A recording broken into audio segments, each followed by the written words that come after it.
ನಮಸ್ಕಾರ ವೀಕ್ಷಕರೇ, ಜಗತ್ ನ್ಯೂಸ್ ಕನ್ನಡ ಚಾನೆಲ್ಗೆ ನಿಮ್ಗೆಲ್ಲರಿಗೂ ಆತ್ಮೀಯ ಸ್ವಾಗತ. ಸ್ನೇಹಿತರೆ, ಇನ್ನೊಬ್ಬರ ಮನೆಗೆ ಬೆಂಕಿ ಹಚ್ಚಿ ಆ ಬೆಂಕಿಯಲ್ಲಿ ತಾನು ಅನ್ನ ಬೇಯಿಸಿಕೊಂಡು ಹೇಗೆ ತನ್ನ ಹೊಟ್ಟೆ ತುಂಬಿಸಿಕೊಳ್ಬೇಕು ಅನ್ನೋದನ್ನ ಯಾರಾದರೂ ಅಮೆರಿಕದಿಂದ ಕಲಿಬೇಕು. ಇಡೀ ಜಗತ್ತಿನ ದೇಶಗಳಿಗೆ ರಷ್ಯಾದಿಂದ ತೈಲ ಖರೀದಿ ಮಾಡದಂತೆ ಬೆದರಿಕೆ ಹಾಕಿರುವ ಈ ಡೊನಾಲ್ಡ್ ಟ್ರಂಪ್ ಆಶಯ ನಮ್ಮ ಭಾರತದ ಮೇಲಂತೂ ನೇರವಾಗಿ 25% ಪೆನಾಲ್ಟಿ ಕೂಡ ಹಾಕಿದ್ದಾರೆ. ಆದರೆ ಈಗ ಅಮೆರಿಕ ಮತ್ತು ಡೊನಾಲ್ಡ್ ಟ್ರಂಪ್ ಅವರೇ ನೇರವಾಗಿ ರಷ್ಯಾದ ಜೊತೆ ಕ್ರೂಡ್ ಆಯಿಲ್ ಡೀಲ್ ಮಾಡೋದಕ್ಕೆ ಹೋಗಿ ಸಿಕ್ಕಾಕೊಂಡು ಜಗತ್ತಿನ ಮುಂದೆ ಪೂರ್ತಿಯಾಗಿ ಬೆತ್ತಲಾಗಿ ಹೋಗಿದ್ದಾರೆ.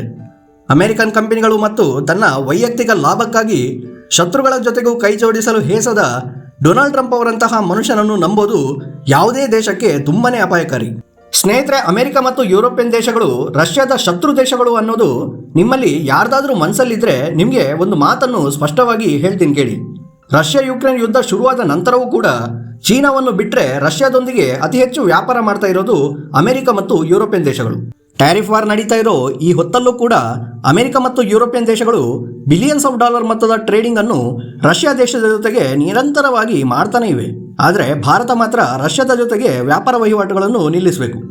ಈ ಮಟ್ಟದ ಡಬಲ್ ಸ್ಟ್ಯಾಂಡರ್ಡ್ ಅನ್ನು ನೀವೆಲ್ಲೂ ನೋಡಿರೋದಕ್ಕೆ ಖಂಡಿತ ಸಾಧ್ಯನೇ ಇಲ್ಲ ಬಿಡಿ.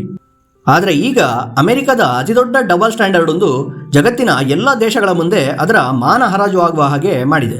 ಹೌದು, ಸ್ಕ್ರೀನ್ ಮೇಲೆ ನೀವು ಆರ್ಟಿಕಲ್ ನೋಡ್ತಾ ಇರ್ಬೋದು.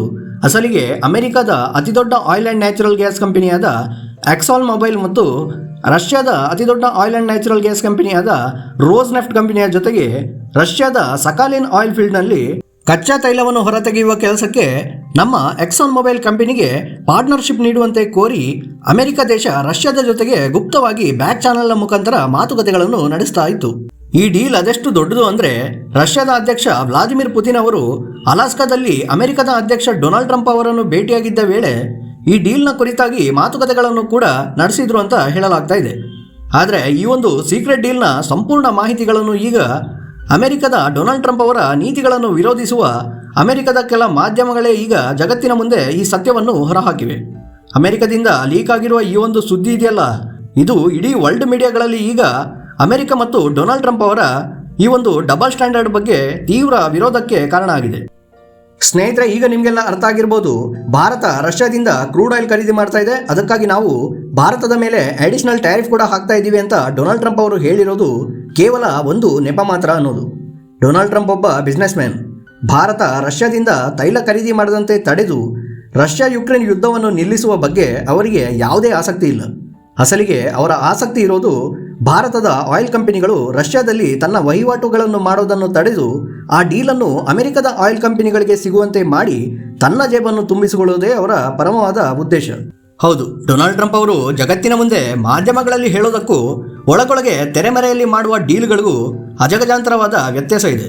ಇವೆಲ್ಲವನ್ನು ಗಮನದಲ್ಲಿ ಇಟ್ಕೊಂಡೇ ನಮ್ಮ ಭಾರತದ ಪ್ರಧಾನಿ ನರೇಂದ್ರ ಮೋದಿ ಅವರು ಅಮೆರಿಕದ ಅಧ್ಯಕ್ಷ ಡೊನಾಲ್ಡ್ ಟ್ರಂಪ್ ಅವರು 4 ಬಾರಿ ಕರೆ ಮಾಡಿದರೂ ಕೂಡ ಅದನ್ನು ರಿಸೀವ್ ಮಾಡಿ ಅವರಿಗೆ ರೆಸ್ಪಾನ್ಸ್ ಮಾಡಿಲ್ಲ.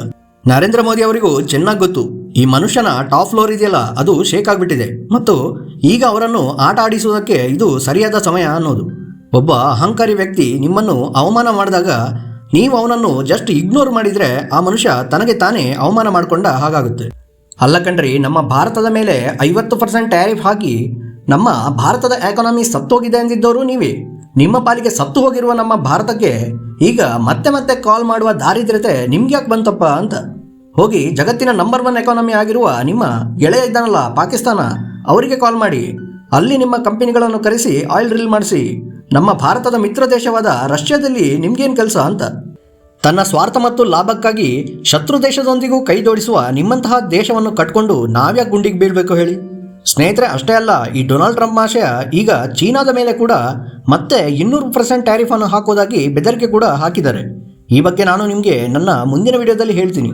ಅದಕ್ಕಾಗಿ ದಯವಿಟ್ಟು ನನ್ನ ಈ ಚಾನೆಲನ್ನು ಸಬ್ಸ್ಕ್ರೈಬ್ ಮಾಡ್ಕೊಳ್ಳಿ ಸ್ನೇಹಿತರೆ. ಮುಂದಿನ ವಿಡಿಯೋದಲ್ಲಿ ಮತ್ತೆ ಸಿಗೋಣ. ಧನ್ಯವಾದಗಳು.